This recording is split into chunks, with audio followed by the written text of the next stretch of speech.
everybody, and welcome back to Eggs the Podcast. But before we get started, I want to talk to you about our sponsor, Tailor Style. Most guys actually do want to dress better. They want to look sharper, more put together, more confident, better in business, meetings, date nights, conferences, traveling, wherever life is happening. The problem is most men eventually abandon it because they don't want to think about it. They don't want to shop, they don't want to coordinate outfits, they don't want to spend Saturday wandering through the mall trying to figure out what smart casual means anymore. So what's the easiest way to dress better? Tailor Style. Tailor is an AI-powered menswear styling and rental service backed up by real human stylists. You fill out a quick profile, AI learns your fit and style preferences, and then an actual stylist fine-tunes the looks and ships complete outfits right to your door. And honestly, that's the magic of it.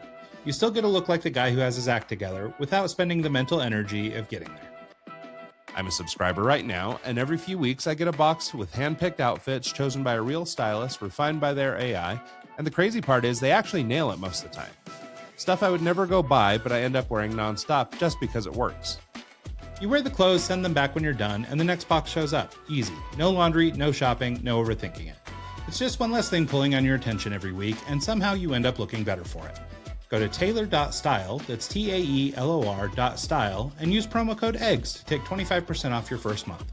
Once again, that's TAELOR.style. Use promo code EGGS to take 25% off your first month. They handle the clothes so you can focus on everything else. And now, back to the show. Hey everybody, welcome back to Eggs the Podcast. Today's special guest is Dominic Forth. He is the CEO at Thought Leaders America. How are you, Dominic? Thanks for joining us. Ryan, great to be here. I'm really happy for our conversation today. Yeah, absolutely. Thrilled to death to have you, and thanks so much for making the time. Let's talk a little bit about, Thought Leaders America, what it is, what you do, and then we'll talk a little bit about how you got there. Yeah, I was sharing this story with someone recently, how it all came to be. And it's crazy because I almost died, and I was on a rafting trip on my honeymoon, of all things, pushing life to the limits, which I probably shouldn't have been. But we were out in Zimbabwe, and there's a famous river there called the Zambezi River. And so for some thrill seeking, we decided to take a rafting trip. What could possibly go wrong, right? And I ended up getting flipped on the raft and I couldn't resurface. And I know I'm laughing about it now, but honestly, it was terrifying. And it took me 3 attempts to resurface. And I was underwater for quite some time. And in the end, I managed to resurface after 3 attempts. And this wave of realization hit me like, oh my goodness, like that could have been it. And I started to think about my life experience, about all the stories and everything I had inside of me that I wanted to share and just the things I wanted to do. And it made me realize, oh my goodness, I'm not the only one. Imagine all of the other people that have these stories inside of them. And so it took me on this journey really to help other people share their stories and ultimately help other people transform lives by the positivity that comes out of that. And so that's what Thought Leaders America is. It's finding entrepreneurs, CEOs, founders who feel invisible, but they're doing so much great work that we need to magnify and amplify that story. And so that's what we do through our network. Oh, I love that. No, well, and I mean, obviously very scary time for you, obviously. And I'm glad you can look back on it now with a little bit of a, I don't know, shrug, but nonetheless, yeah, no, terrifying moment. But it is interesting how, and I think you're probably not the only one, and you might even be able to speak to this, but I imagine you're not the only person who has an experience like that, but then uses it to really pivot and change the way they see the world. And I think that that's probably a pretty critical moment for a lot of people. A lot of folks get challenged, but it's not generally life or death. Like we have, maybe we have a hard coworker or something, like life generally isn't so tough. But I know that, a lot of people, they always use the thing like with, people who are on drugs or whatever, they have to hit rock bottom, but it's kind of this really big moment in their life where things can't get any worse. And then that's the catalyst for turning around. Where would you say, I mean, obviously you were just newly married and all that stuff, but I mean, still this moment for you was a big catalyst. Is there, I guess, can you get into a little bit of like maybe the story of your past or up to that, was there something in your past that made this a bigger catalyst for moving forward? Or was it just strictly the event itself or the experience of the event itself that just sort of turned you on a different path? Yeah, so there was a number of things. And so I've been in media 20 plus years now. So I was always passionate about journalism and storytelling. And during my time, I started out with the BBC, you're training with them. So I got really great training on just code of ethics, way to conduct yourself during interviews, things like that. But I really wanted to be in America because I just saw the opportunity. Back then in the UK, we had, I think, 5 TV stations. Like in America, some of the smallest markets have 6 or 7. And so I'd seen firsthand in newsrooms what would make somebody, newsworthy and what wouldn't. And I often saw people getting overlooked for reasons that they didn't understand why. And so that was all working in the background up until the accident. But the challenge is you need infrastructure around you. And so it took some time for me to really be able to have the confidence and the courage to go out and do this through Thought Leaders America. So through my journey in media, I started out in Kansas City and I was on the radio first. And that was a great experience. But when I tried to break into local journalism, they just broke it to me very, very nicely. Like, sorry, Dominic, we love you. But here's the deal. If there's a crime on Troost or Prospect Street, it's going to be a bit of a disconnect with the audience. We're like, why is a British guy reporting a local crime? and so they said, but we really want you to work with us. We'd love to have your energy in the promotions and marketing and sales departments. So then I was working with local businesses and seeing, the needs and the messaging and what would work, what would sell and what wouldn't. And then from there, the journey just continued. So I went from there into Tampa, which was the 14th biggest market then. It's now the 11th. Tampa Bay just keeps growing like crazy. And then to San Francisco, which was the 6th biggest market. And, there's very different cultural differences. And then from there, I went to Oklahoma, again, very different cultural differences. And then Colorado. And at this point, my wife, who's from Florida, she's like, all right, listen, we've been on the road enough here. We're going back home. So I'm based in Tampa now. But all that time, I was seeing the different cultural differences across the US, like how you chat to somebody in Gardner, Kansas versus how you chat to somebody in Sonoma County in California. It's very, very different. And I was very passionate about research.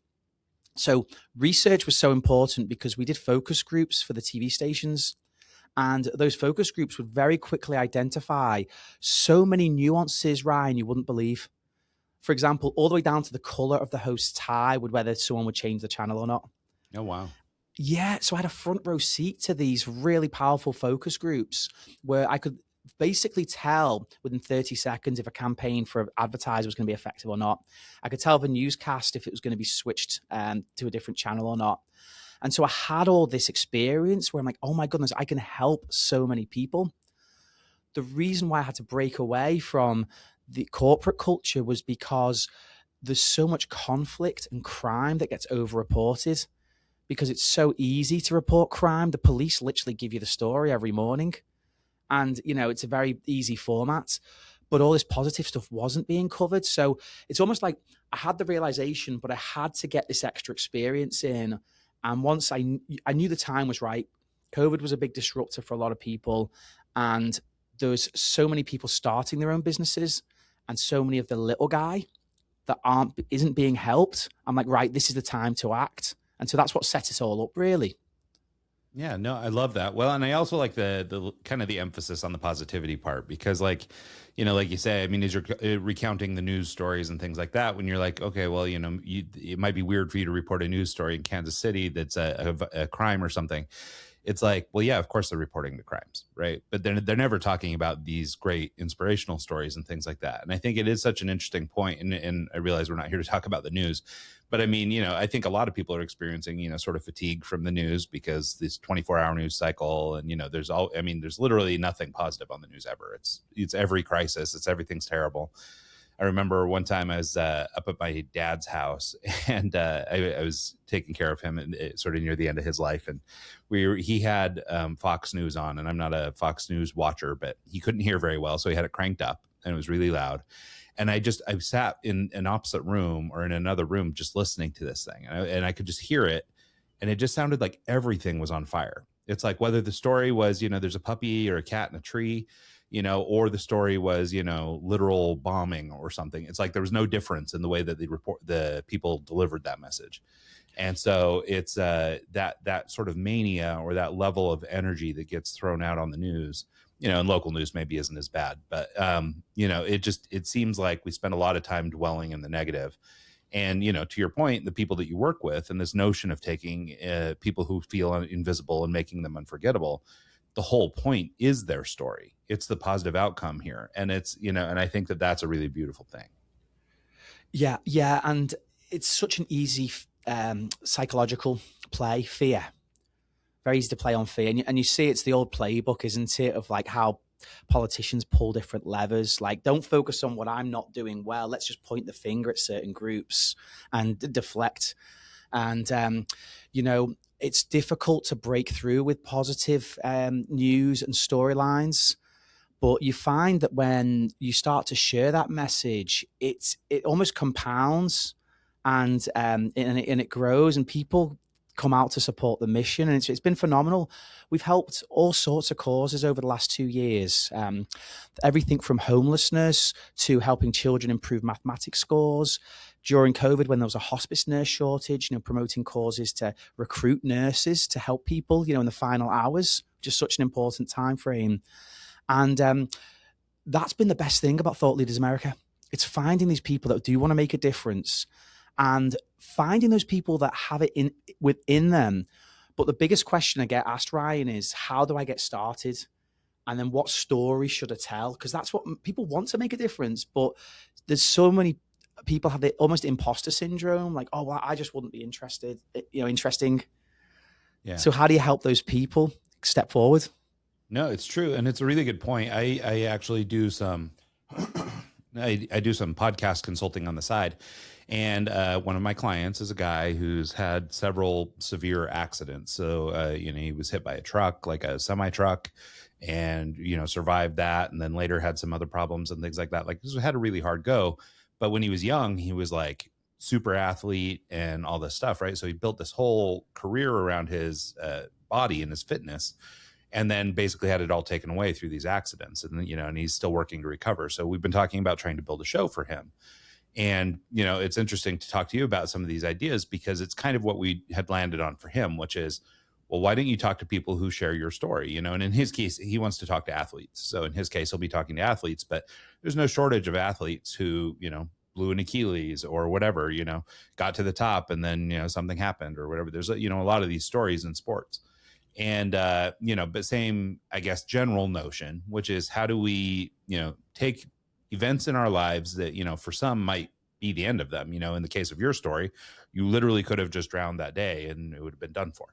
So, so how do we take those moments in people's lives that are super pivotal? And, I always say, and I've heard other people say this, so I'm not inventing it, but this notion of that somebody's worst day is their worst day.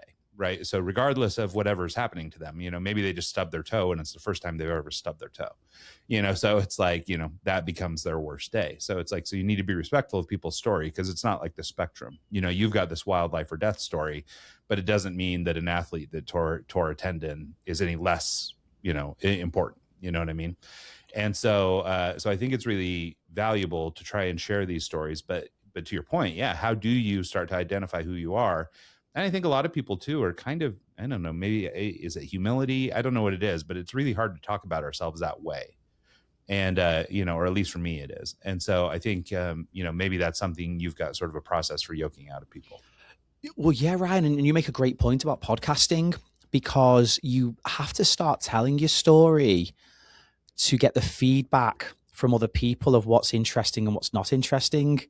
And the first time I brought up the Zambezi River story, it wasn't even part of the planned conversation. And I was like, oh yeah, we're talking about travel, I think. And I was like, oh yeah, I went to South Africa on my honeymoon, and then Zimbabwe, and then to Zambia. And actually I just went on, have I told you about this rafting trip? And the host leans in and he's like, wait, what? You almost have you told anyone this? And I was like, no. And it's, so I think that's the big lesson, is you have to get started, and it doesn't have to always be on a podcast to begin with, but it's just sharing even family and friends, networking groups, colleagues. It's just starting to tell the story, because, I think of, let's think of Apple, the company Apple, right? So they ship a new laptop. What's the first thing you do when you get a laptop from Apple? You have to download all the patch and all the latest, upgrades, because it wasn't shipped fully finished. It's like they create it, And then there's a ton of upgrades. They find out a ton of bugs and errors and things like that from the first wave of people that buy it, next wave.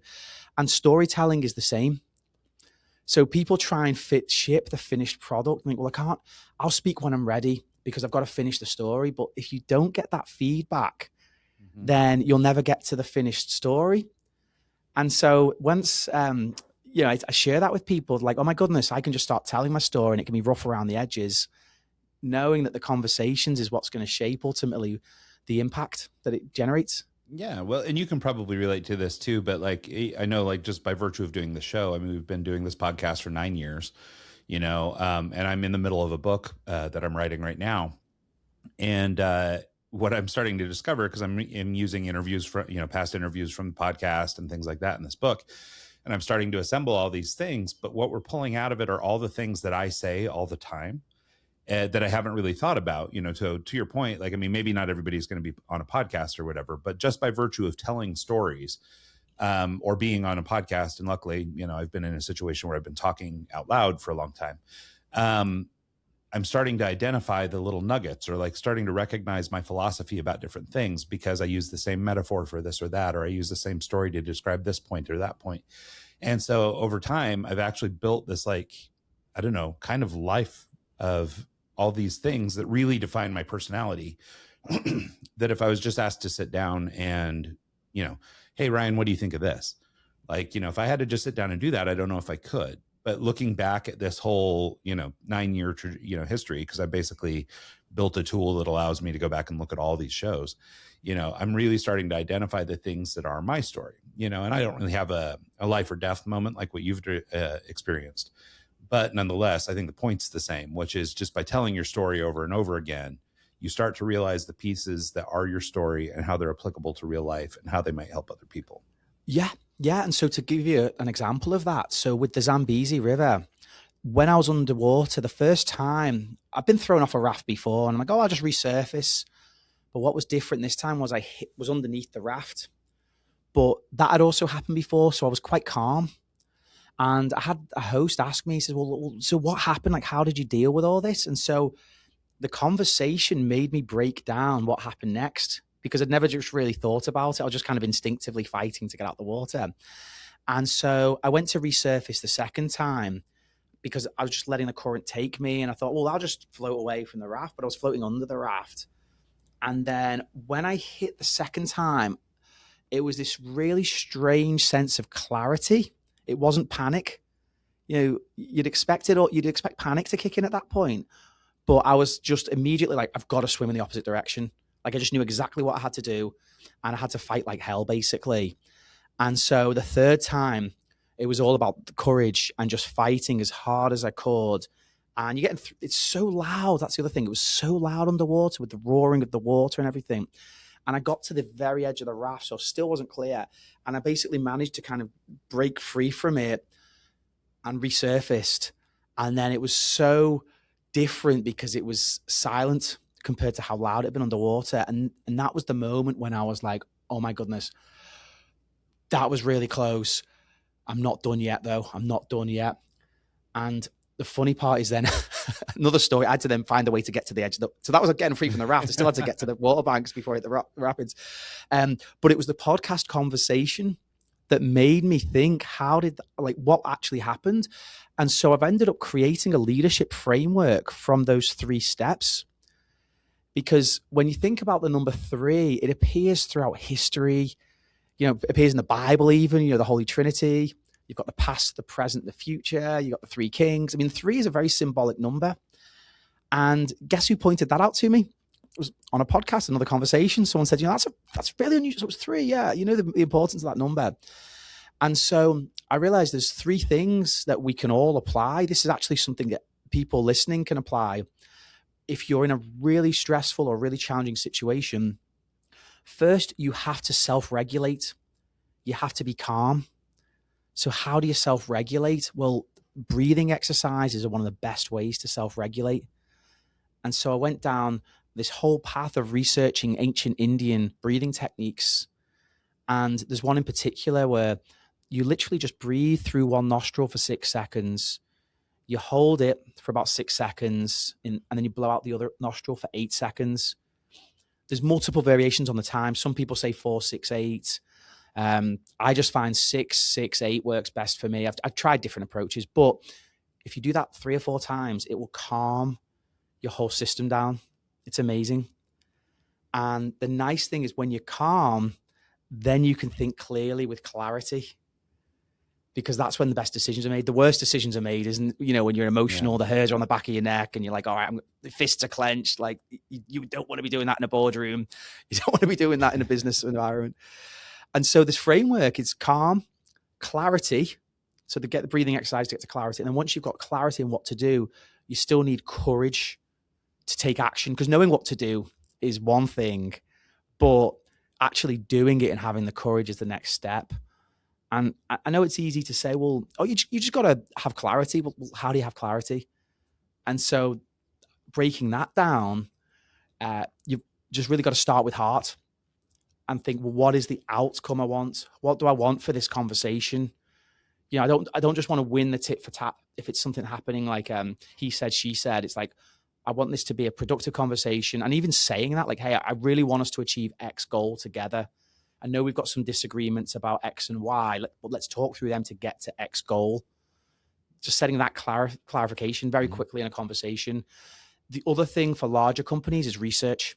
I'm a huge believer in just getting the data, and that's hence the focus group background and stuff like that. But getting the data, getting clarity, and then courage then goes down to mentality.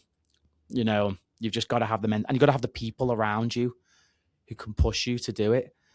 And so all of this came from this moment, but without having the conversations and the feedback and really hearing what other people needed help with. That's how this whole framework came to be. And it's helped me so many times, especially the breathing techniques.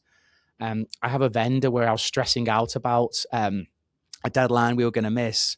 And he says to me quite cheekily, he's like, Dominic, you're not following your own advice. You got to do your framework. I was like, oh my God, you're absolutely right. I've got to just calm down, think clearly. Yeah. We'll meet the deadline and we're fine. No, I love that. Well, and it's funny because there's actually some parallels between what I'm writing on right now in this book and what you're saying, which is basically the book's notion is trying to get through this sort of invisible barrier that keeps us from moving to the next spot.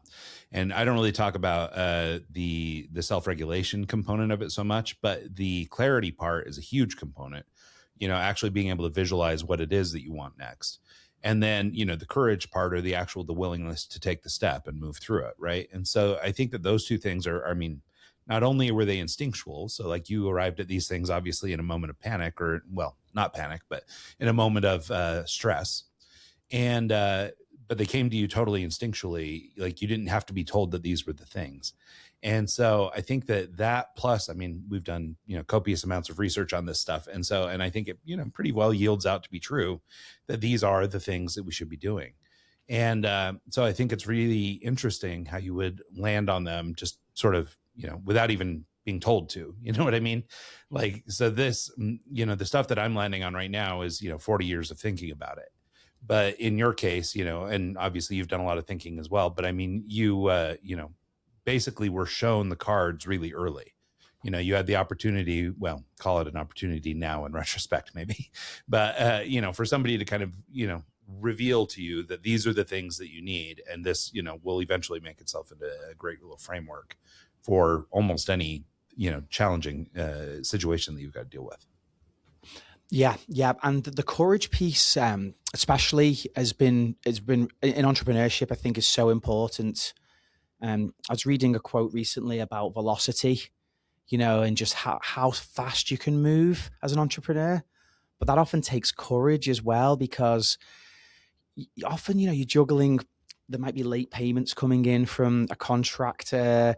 There's risks you're taking about where you're putting your money, betting it's going to, achieve an ROI. And so for entrepreneurship, it's helped me so much because it's helped me to self-regulate, on the car, but also the courage as well. And then somewhere in the middle, you need the data to make sure that you're not, moving too far out of the guardrails. Yeah, no, I think that's right. Obviously, I think that there's something for entrepreneurs in being agile and moving quickly. I think it's really easy to get bogged down in, I guess, sort of, overthinking situations and things like that if you aren't able to move quickly. But to your point, yeah, I mean, obviously you should have some data too. These should be educated guesses, not just running into the wind, So I think that that's really important. Yeah. Yeah. It's one of the toughest. I mean, it's one of the toughest and most rewarding, as in many people can testify to, can't they, about entrepreneurship, but it's been one of the toughest and most rewarding adventures that I've ever had. And, it's something that tests you physiologically. I think in a corporate environment, I never had the same pressures, even though it felt at the time, when I was with Fox in San Francisco, it was the number one station, top 6 market. The Giants were winning this World Series every 2 years. The 49ers were going to the Super Bowl. And the station had to generate revenue from all of those outcomes. And sometimes in the World Series, the Giants would win game 4. It would go to game 5. Well, game 5 would have basically no inventory sold because we didn't know if it was going to happen or not. Or maybe the base laid in. It's $100,000 for a 30-second commercial. At least it was back then in the World Series. So you have to sell all that inventory in 24 hours. That was pressure. That was intense. And we would somehow pull it off. That was the best, very experienced, very, veteran team. So that was intense. Selling the Super Bowl, you always had more lead time. Selling the Olympics was 4-year spectacle, even when it was in Pyeongchang and the time zones were all messed up. But entrepreneurship's a different pressure. And it's it comes from every direction you don't expect with entrepreneurship, because it can come from your family sometimes. Your family's saying, well, what are you doing? Why don't you go you quit a 40-hour job to create a 100-hour job for yourself? Why would you do that? So the self-regulation has been something that I can't speak highly enough of, because it really does put you to the limits, hence the gray hairs coming through. And yeah, I mean, I guess maybe I'm lucky. I don't know if it's a good thing or not, but I tend to run a little bit more like that anyway. Like, I don't have a lot of really high ups and really low lows. Like, I tend to ride a little more even. So from my own experience, I can say that, yeah, generally speaking, like I come from an agency background, like working in marketing and advertising agencies and running my own, and, entrepreneurship on top of that and everything else. And it's like, yeah, if I was panicking every time we were up against some deadline or up against, whatever, I mean, you would lose your mind. Like, I mean, those kinds of businesses are very fast paced. And so I love, using that in your story as well, trying to sell the media there in the last moments, for game 5. I love those as parallels to this, experience that you had in the river, which is, it didn't require, in your case, it was a life or death thing, but for people who just work in a corporate environment, the stress is the same, and I would ask you, or maybe you can say, I mean, I would imagine in the moment when you're actually under the water there, you're probably not actually freaking out that much. Like, you're probably not stressing out in the same way that you do, to get all those game 5 spots sold. But I think when you have a moment to reflect back on it, then it becomes more stressful, right? In the moment you're doing the work, but like, as soon as you're out of it, you're like, that's when you realize how serious the situation was. Yeah, and having good people around you made a world of difference. I mean, this was a phenomenal team who, very seasoned, and, a baseball game goes about 3 hours, doesn't it? It can go even longer with extra innings. So you've got to bundle the pre-game show, the post-game show, the game itself. You have to bundle it effectively. And this team were masters at doing that. They did a really good job of that. And yeah, it was almost like, here we go again. Who's ready? And they relished the challenge. And I think having those people around you makes such a big difference. And, with Thought Leaders America, that's been one of the best things about our organization, is because we've been able to surround ourselves and support and promote so many remarkable people. And so we learn from our clients almost as much as they learn from us at times. Yeah, I think that's true. I mean, there's a very definite loop there, I mean, the idea, especially in sort of consultative work or that kind of thing, is not necessarily that you're the expert, but rather that you have the ability to have the conversations with people to let them almost come to the discovery on their own in a lot of cases. And so, but because you've experienced what you've experienced, or because you've trained in what you've trained in, that's what gives you the tools to be able to pull that out of a person. And, so I think that that's kind of where the strength is, so people a lot of times I think have this notion that they can just throw money at a thing and it'd be like, oh, I'll just hire a consultant, they'll fix it. But I think a lot of times what a great consultant does is actually make you come to the right conclusions on your own. Yeah, well, and you bring up a great point, because some of the most talented people we work with really struggle on TV. And it makes sense when you think about doctors and lawyers in particular, or attorneys, because for a doctor, they have to be very measured when they're delivering news to a patient. So they can't be sensationalized like, a lot of spokespeople are on media. They're trained not to give a controversial opinion. It's just stick to the facts. Now, for a TV interview, for a producer, what they're looking for is that 8 to 12 second, soundbite, that zinger. And that's something that can be reclipped and reshown throughout the day to tease the upcoming interview. And so a lot of the training we do is take guests who are typically informational. Informational is okay. That's sort of like the audience centric. That's sort of the base layer. How do we then make it emotionally engaging? And so a big thing we work with is, how do you lead with your opinion? How do you articulate with the right tone that commands authority and stops people? And then 3, how do you then get that to be so engaging that there's a guy on a couch or someone at an office and they see this clip and they either call someone in from the other room to watch the interview, or they're resharing it now on social media or forwarding it on in an email. So you start audience centric informationally. That's sort of like the entryway. 2, though, you've got to make it emotionally engaging. What are the stakes? And this has to be authentic.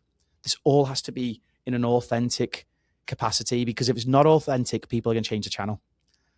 And so then authentically be emotionally engaging, so people want to reshare this information. It gets clipped and repurposed again and again.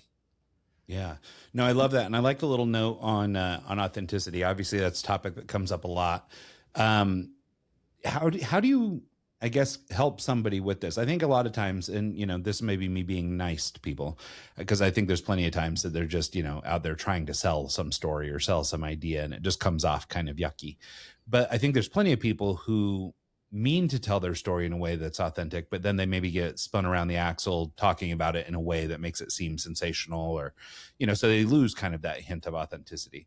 How do you help the people that you work with sort of stick to, what's real, understanding that what's real was probably sensational enough? Like, you don't really need to build it up more than that. And so that people actually can maintain that authenticity and have it actually read through screen. I think, and I've run into this a lot myself. Even, I've tried different little YouTube shows and things like that over the years. And, there's like, I don't know, a different voice or a different demeanor or a different way of carrying myself or whatever that I might bring to the screen, because it feels like what you're supposed to do in that environment. And I think that doing that, sometimes you end up losing or sacrificing that authenticity. So how do you coach your people to try and, not only tell their story in a real and authentic way, but transmit that?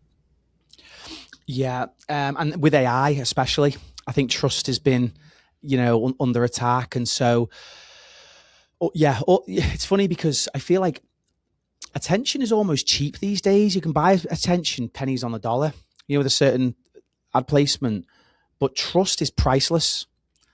And so you really have to protect that. And so the way we have to do it is find out, number one, what's the ultimate goal of the message? What is it that you're trying to deliver? And then what are the stakes that are in play?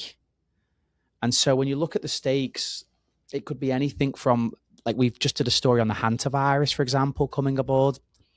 The Ebola virus in Africa, we did a story on that 2 weeks ago. There's a tick problem at the moment in certain parts of the country. And so you don't want to scare people, but you also need to make people aware of the risks. And so what we do with clients is we talk through the topic, and we'll have them send probably 3 videos, usually 2 to 3 videos of them responding to the story. Then we coach them on delivery, on which words to articulate. And then the biggest thing we send clips back to usually doctors and attorneys for is they're not leading with opinion first to hook people. Like, do I need to pay attention to this or not? That's what they need to know in the first 3 to 5 second hook. So if they start to vague about it and saying, well, the CDC is saying X, Y, Z, blah, blah, blah, blah, blah, blah, blah, blah, and that's why you should do X, it's not going to be effective. So you need to lead and say, this is something you need to pay attention to. But if you pay attention to it, you can mitigate the risks. Here's how you can mitigate the risks. So it's that sort of approach where it comes across authoritative and with the right amount of inflection so it captures people's attention, but without crossing that borderline of, like you mentioned, not to pick on any news networks, but where there's outrage and there's, people yelling at the TV and things like that. Yeah. No, I think that makes a lot of sense. And obviously it's very important that people can communicate this. I know that one of the things that you guys do is booking and helping people find actual media. When somebody comes to you and they're deciding, hey, now is the time, how do you advise people to make decisions on whether or not now is actually the moment to start doing media? I think a lot of times people, I don't know, they see stuff on Instagram or whatever, and they're like, hey, maybe I need to go be on the news, or I need to, start guesting on podcasts. But I don't know that people always do. Like sometimes they don't really have a story ironed out, or they don't have something that's actually worth talking about just yet. Maybe it's still in development. So how do you, if somebody was to come to you, for example, like a prospective client, and they wanted to try and start, I don't know, we could say, getting booked on podcasts or getting booked on TV, where does that start? So we've talked a little bit about developing the story. And, obviously I know you guys do some media training and things like that, some coaching on how to actually deliver their message. But what's sort of the next step in that process as you're starting to work with people and helping them actually find placements? Yeah. So the first thing we do is a podcast workshop where we basically build out the old style mind maps. And so we work with them on the personal story first. We work with them on what they want to be known for. They want to be known, then what they either don't want to be known for, or more likely, if it's a business, what are the benefits of using this service, but what are the negative aspects of not using it? Quite often, people are so ready to talk about all the benefits, but they don't put in that element of, doubt in someone's mind that why now, why the urgency? Well, for many cases, by pointing that out to people, it can move somebody closer to making a decision. And again, I don't want to oversell the fear aspect, but there are legitimate reasons when if you don't take action, then there's that fear of loss. And so we map these out and really workshop it. So say that again, but say it with more intention. Okay, now shorten this. You've got 10 seconds. How would you articulate the headline? And out of that, they'll come away with a recorded piece that starts to crystallize the story, which then helps them on future podcasts. But it's really the journey of being interviewed that is the most important, because it's not until you've got a few reps in and you see the response, you get the question, sometimes a question you're not expecting, you have to think on your feet in a live scenario. That's where the coaching really starts to kick in, because then we do weekly debriefs with clients. What went wrong? And often clients will hold themselves more accountable than we do. They'll come to us and they'll say, oh my, I bombed that interview. I absolutely bombed it. I'm so embarrassed. And we play the tape back and it's like, you did great. It's like, yeah, but I wanted to say these 5 things. And I only got to these 2. And we're like, yeah, but listen, the audience doesn't know you had 5 things to talk about. You've covered 2 topics really, really well. Save the other 3 for the next interview. And so it's often mindset stuff like that. Another part, Ryan, as well, is visually. We focus a lot on the messaging, because the messaging is the most important piece. You have to get messaging right. And if you get the message right, you can be on any platform then. But visually as well, you've got to have the right background, the right lighting, and the right setup overall, because people that will take one look. And if you're a very busy entrepreneur, say, and you've got boxes of product here that you're trying to ship out, you've got a few unpaid invoices over here, there's a bright window in the background, and it all detracts from the message, because the message is the most important part. So the workshop is where it begins. And like it's sports, it's exactly like sports. You get your pre-game training in, and then you get your match preparation, and then you get your game day experience, and then you have the debrief afterwards and review the tape. Well, it's funny because, I mean, like I mentioned early on, like we've been doing this podcast for a lot of years. And like, I mean, obviously you have a very professional setup behind you. You look great. The lighting's good. You're dressed nice, all those things. And it's really funny, the evolution of podcast guests we've had over the last 9 years, right? Because early on, a lot of this technology wasn't really that hammered out.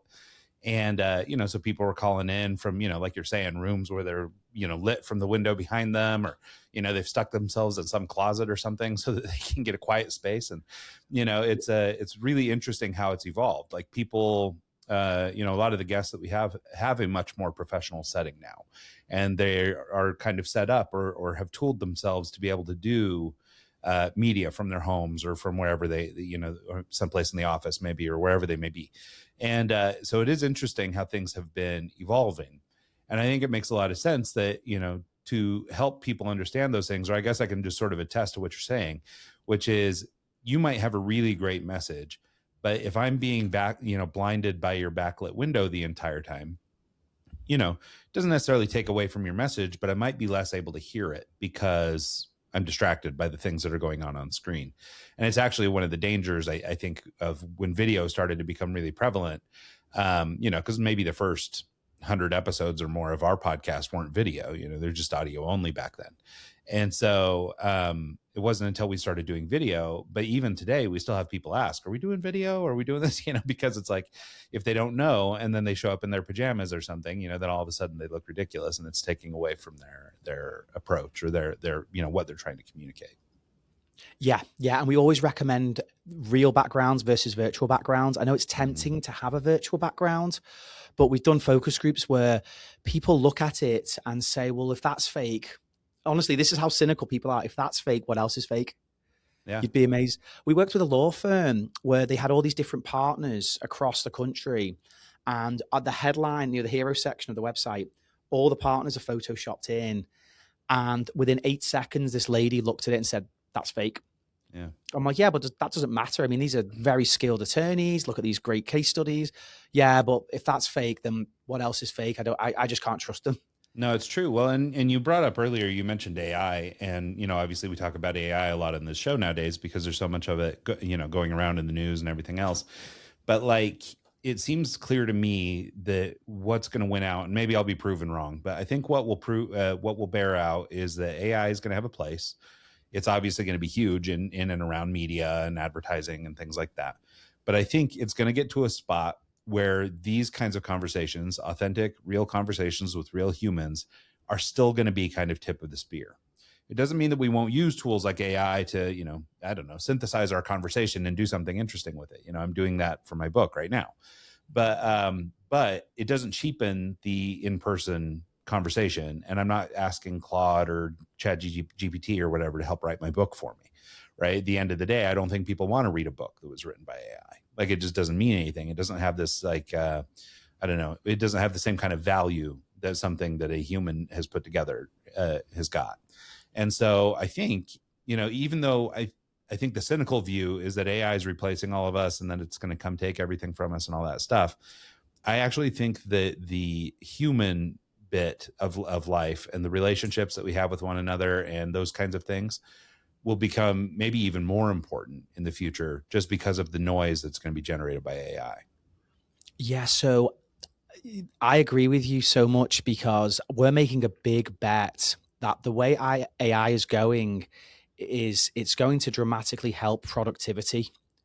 And what's going to happen is there's certain people who are going to have the basic needs met, basically. And by that, what I mean is that AI is doing 60, 70% of the work for them. They're still getting paid. They feel very comfortable. And now they're not so busy. They're going to look around and say, what do I do with this extra time? And suddenly people are going to have these passion projects, things that they have inside of them that they really wish they could become or to do.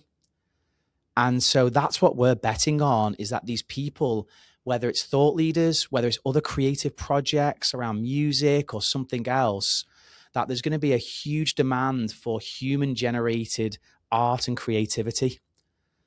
And so we're positioning the agency to get ready for this, because there's going to be so many more people stepping up to follow these passions that have never done so before. Yeah, no, I think that's genius. And actually it's a aspect of this I hadn't considered, but yeah, it's, what do you do with the free time, right? The gaining efficiency is obviously the part that's on the surface, but yeah, what do you do with extra time? Because like, I mean, in the case of me, like, I mean, I've managed to use AI to build incredible stuff that I would have never been able to do. It's allowed me to, build an AI tool that I can basically ask, 500 podcast guests questions, and they can sit and respond to me and ask one another questions and build me a response, like all this stuff. Like, so the technology has really made that stuff possible, where otherwise, all these podcasts would just be sitting around one day, And so, it's really powerful stuff for sure. But so for me, I guess I'm filling the void. I've got all this extra time. So what am I doing with it is building more things, right? I'm chasing down the stuff that I used to would have had to hire somebody to do, so it just wouldn't get done. And so I'm finding that I'm able to do a lot more, stretch myself a lot thinner, and or well, maybe not a lot thinner, but a lot further.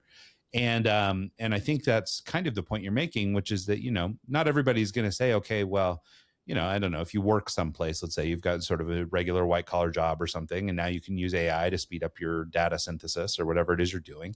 And now all of a sudden you've got, 40% of your day back and you can do whatever you want. Not all those people are going to do entrepreneurial crap like I'm doing. They might just say, oh, well, I always really wanted to have a chicken farm. And now I'm going to chase chicken farms, and I'm going to, and now I can do that. I can actually make it happen. And, so to your point, for people who want to share a story, build a business, start to develop a personal brand, whatever, now maybe they have time, or will have time more than ever, to actually chase down those passions. And I hadn't thought of it that way before. That's really a good insight. Yeah. And so now that chicken farmer, they are so much happier than they've ever been in life. And they're like, I need to tell more people about this. I need to share this story.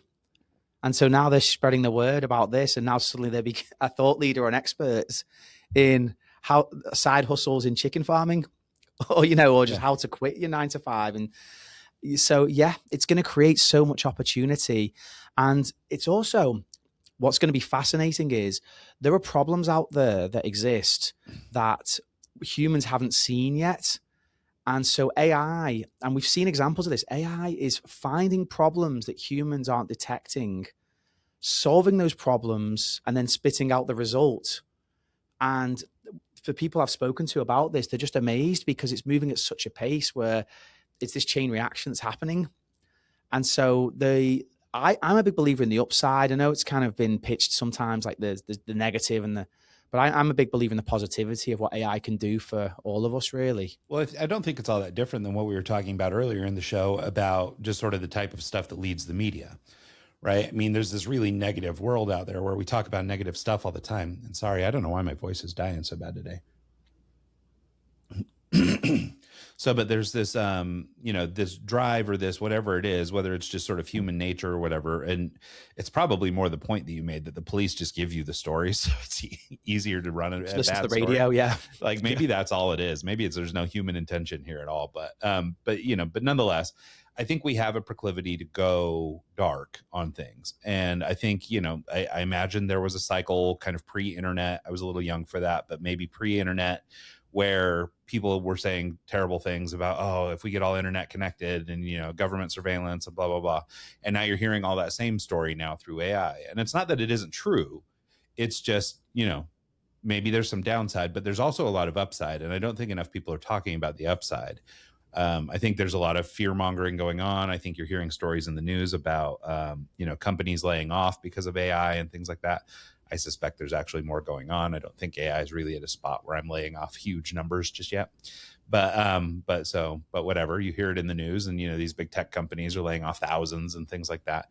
And so it builds fear, it foments this stuff. And I sometimes I just remind myself, I go, there's parts of this country where they don't even have like a computer or a phone, or or parts of the, this country, this world, where people aren't even, AI is not even on their radar. Like that, so it's like, so we're really deep in it, and we're over here, and every day it's another news story about AI and all this stuff. But if you really like zoom out and kind of look at the greater planet, like how much of the planet is like not involved in this at all, or not interested at all, And so it just kind of reminds me that, wait a minute, we might be in this little cycle where we're just kind of going nuts on things, or we're worrying about things, but it's like we're creating, I don't know, we're creating our own fears kind of, and it's this like negative cycle that we chase down. Yeah. Well, and there's a lot of clickbait out there, isn't there? That it feeds into it because we click on it because it's like, wait, what happened? And then you click on it and then you read it and then you get served another article on the same topics. And before you know it, you're in this sort of echo chamber of like, AI is going to destroy the world. And yet on the flip side, I have an 8-year-old and a 5-year-old daughter, and my 5-year-old loves nature. And I'm just looking at my phone because we downloaded this app over the weekend that uses heavy AI. And what it does is, I'll give you the name of it because this was really cool. It's called Picture This, and it has it's a white background with a flower. You can go up to any plant, and it scans it and tells you how healthy the plant is. And so we have a couple of plants in the house, like snake plants and spider plants, and like one has brown leaves, for example. And so my 5-year-old uses AI, scans it, and it says, don't water this with tap water. You need to be watering it with filtered water. There's salt residue in the soil, and so that's what's causing the brown leaves. And so here's awesome. Here's 3 things you can do to irrigate the soil, move it to a bigger pot. And so we spent all weekend going around our yard. We went on a nature walk, taking pictures of these different plants. And it was telling us what was wrong with them and what we needed to order. And so we've got an order of Epsom salt coming in. We got an order of I think there's a mix of like fertilizer to come in as well.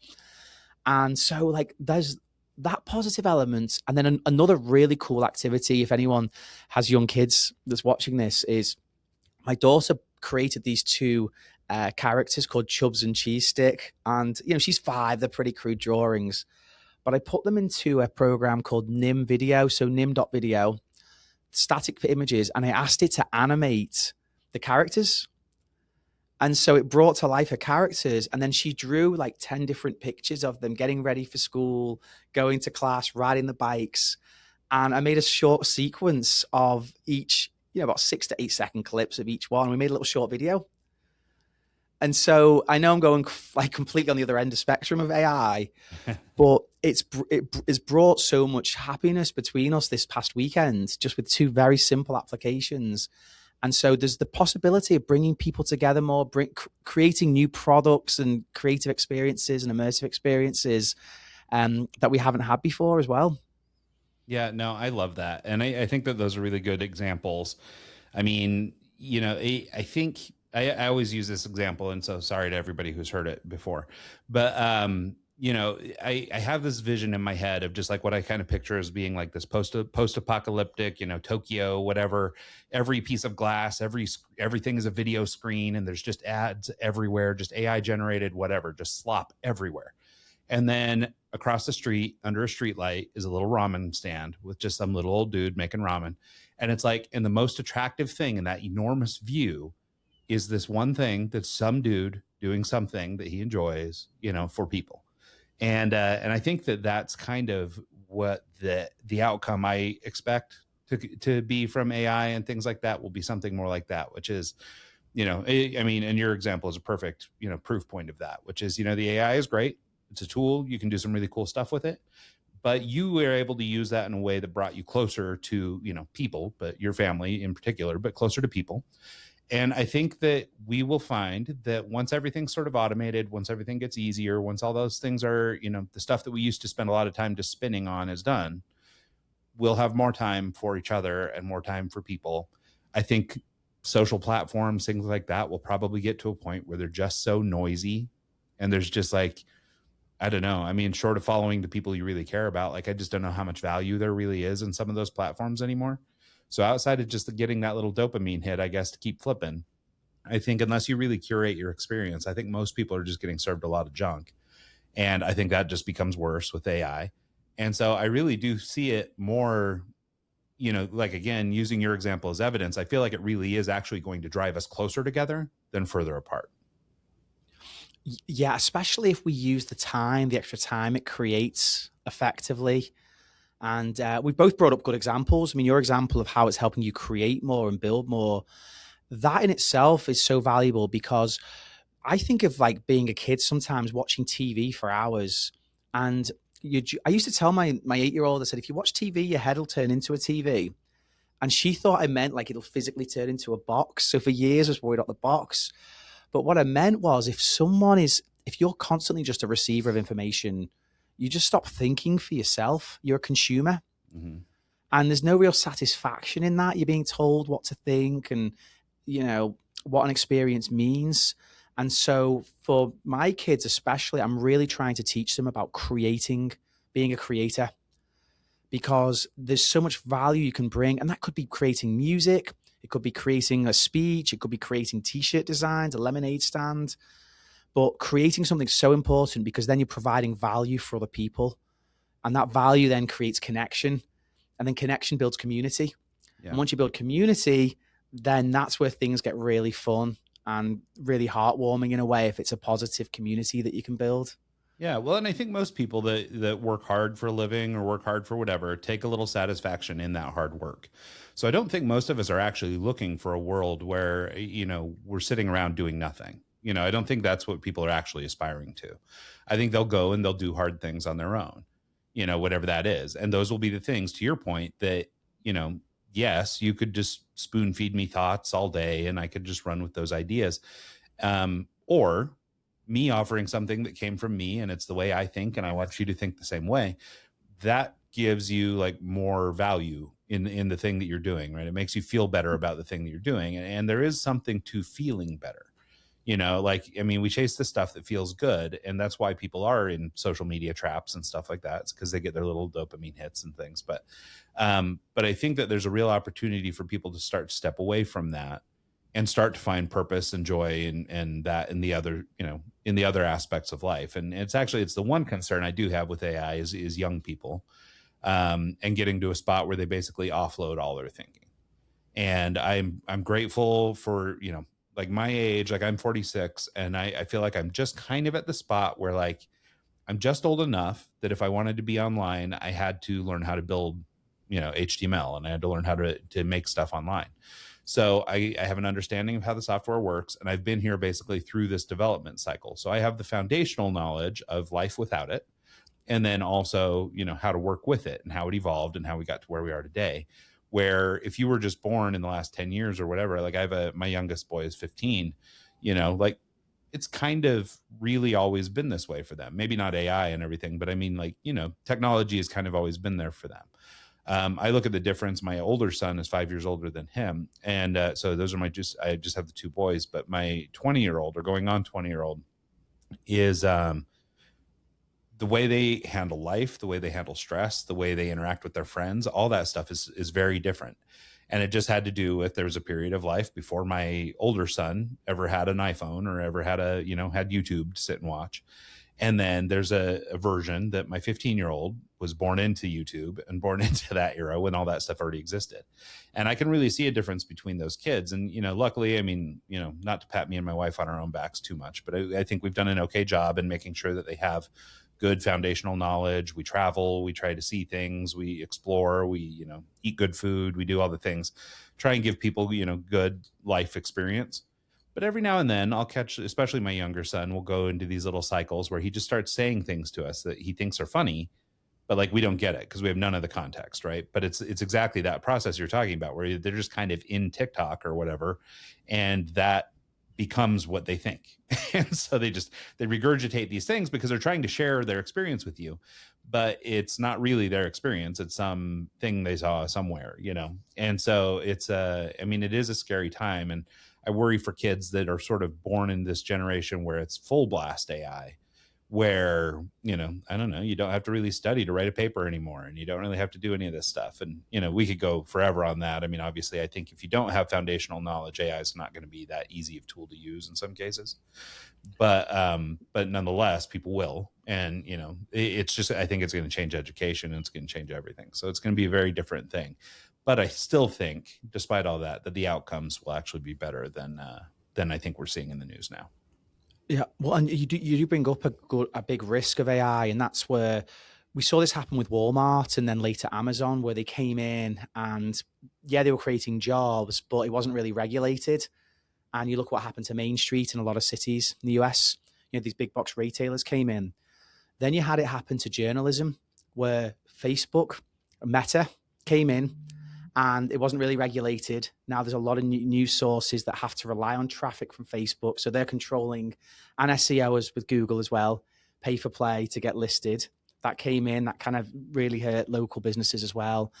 Now it's happening with AI, but what's different with AI, it's where people are going to be told what to think, even more so than with the journalism shift.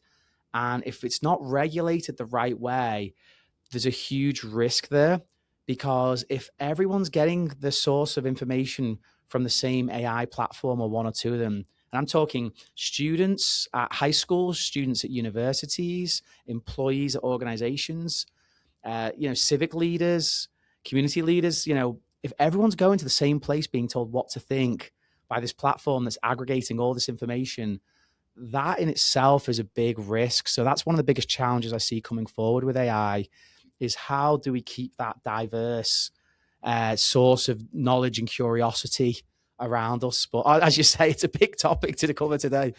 Yeah, no, it's a huge topic, but I love it. And I think maybe to kind of put an end on it, or to tie this back to your experience, obviously AI is going to get crazy. There's going to be all these things, and every technological innovation has led to this, even if it was just the big box example you used, or just even the internet itself. The world has moved vastly in the last, 20 or 30 years, and, it shows no sign of stopping. So I suspect it will probably keep doing that. But people will continue to live lives. People will continue to have experiences, like, hopefully not everybody has to go through near drowning, but they will have life experiences that guide, their future path.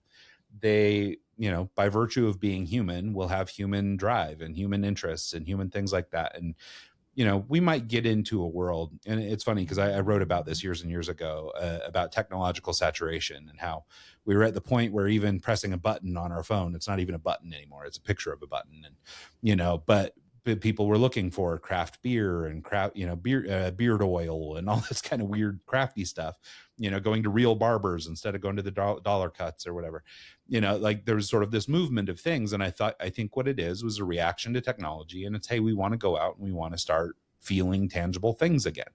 We're human beings, and human beings want those things. And I think that's what we're going to see is, despite all this technology and all that stuff, we'll start shifting back. And I think as long as people have life experience, whatever that means, everything from, near drowning experiences to just, stubbing their toe, you're going to have life experiences. But I think that is going to drive the human element in us. And that human element, I think, is what's going to keep everything exciting for us. And that's where we're going to find joy in the future and all that stuff. So I think the work you're doing is critical, because I think that, and I think that this is your premise too, so don't let me say it for you. But I think that, people being able to share their stories, share their inspiration, I don't think that's ever going to get stale. Yeah. And it's so powerful being with people on the same wavelength and sharing successes, celebrating successes. And we've got a lot of work to do. There's still so much great work that we can do as a civilization, really. And it's exciting to be part of that and help promoting the voices that are ultimately sharing stories and having those stories transform people's lives. Ultimately, that's the goal. Yeah. I love that. Hopefully for them and for those who listen. No, that's awesome. Yeah. So cool, Dominic. Let's here in the closing minute or so, let's just, where can people track you down if they want to learn more about the work that you guys do over at Thought Leaders America? If they want to try and engage with you online, whatever, how can people get in touch? Yep. So I'm always very responsive on LinkedIn. So Dominic Forth on LinkedIn. For Thought Leaders America, you can find us at thoughtleadersamerica.com. And we also have a newsletter that goes out twice a month at authoritybrief.com, authoritybrief.com. Awesome. Well, thank you so much, Dominic. This has been awesome. I really appreciate you not only being willing to share your story, but it's just, talk a little philosophy and how we think about maybe the world will go. Hopefully we're proven right. I think we've got a better image than a lot of people. So thank you for taking the time to visit. I appreciate it.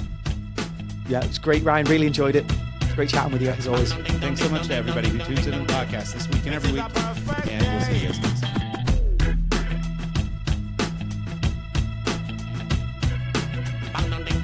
ding dong, ding dong.